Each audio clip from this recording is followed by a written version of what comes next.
Chapter 2. Scowcroft and Charlotte flew from the van's doors like fury, adrenaline coursing through their veins. "Buzz!" Scowcroft shouted.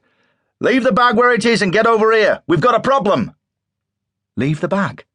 Charlotte questioned, aghast, a ball hammer in her shaking hands. "They'll snatch it and go. We need them off those bikes." With no sign of the holdall, the black helmeted riders slowed their pace. Scowcroft could feel their gaze now falling on him and his two accomplices from behind the tinted visors. Barrett came running up beside the others. "The bag's by the front left wheel arch. I can grab it quick. What about them?" he asked, then took in the sight of Scowcroft's commando dagger. For a moment, Scowcroft thought Barrett would tell him to put the weapon away. Instead, Barrett drew an identical blade from a sheath on his lower leg. "Just remember, drive the blade, don't slice," Barrett encouraged the younger man, brandishing his own dagger in an attempt to scare off the riders and avoid bloodshed. It didn't work. The bikers had their own weapons, 500 pounds of metal, and that metal could reach 60 miles per hour in the time it took to close the gap to Scowcroft and his companions. The bikes revved hard, leaving rubber on the pavement. Side by side, they came forward in a cavalry charge of steel. Barrett and Charlotte darted left and pressed themselves into the cover of a shallow doorway, but Scowcroft dived for the holdall beneath the wheel arch, the bikers aiming for the easy target of his exposed body. They saw the chance to cripple the man as he grasped for his prize, and engines roared louder as throttles were held open. Then, as his accomplices waited for the dreadful moment of impact, Scowcroft pressed his body down into the tarmac, squeezing himself beneath the car, and flung the holdall into the face of the closest rider. The bikers had taken the bait, and now they paid the price. Travelling at 60 miles per hour, the rider was hit by the light leather bag as if by a baseball bat, whipping his neck and sending both bike and rider skidding across the pavement. With great skill, the fallen rider's partner was able to avoid entanglement, but it brought him to a stop. "On him!" Scowcroft shouted, rushing to collect the bag. Charlotte and Barrett broke from the refuge of the doorway and sprinted towards the second biker.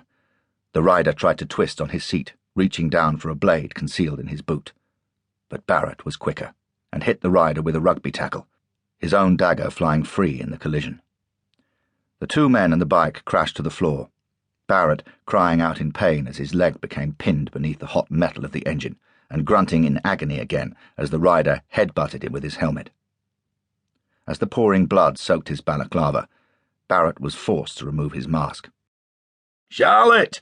he gasped. "Me dagger!" Charlotte looked around desperately for the blade, but when she saw where it was, the discovery caused her to go rigid with panic. The blade was in the hand of the bag's courier.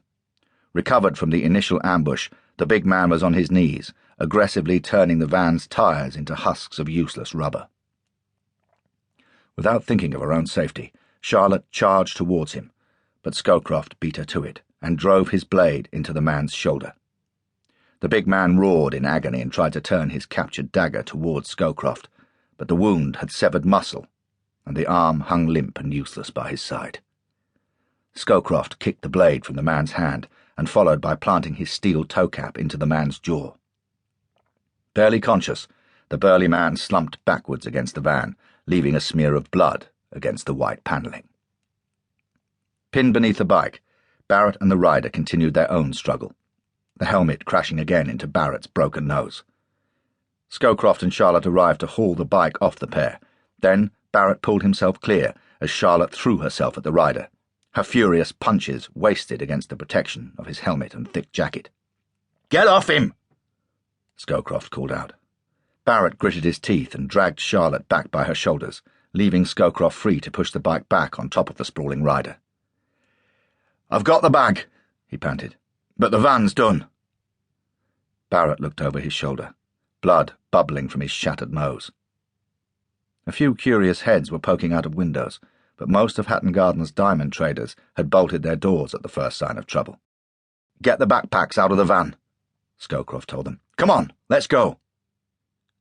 "There's no sirens," Barrett observed, as Charlotte handed out the small backpacks, each one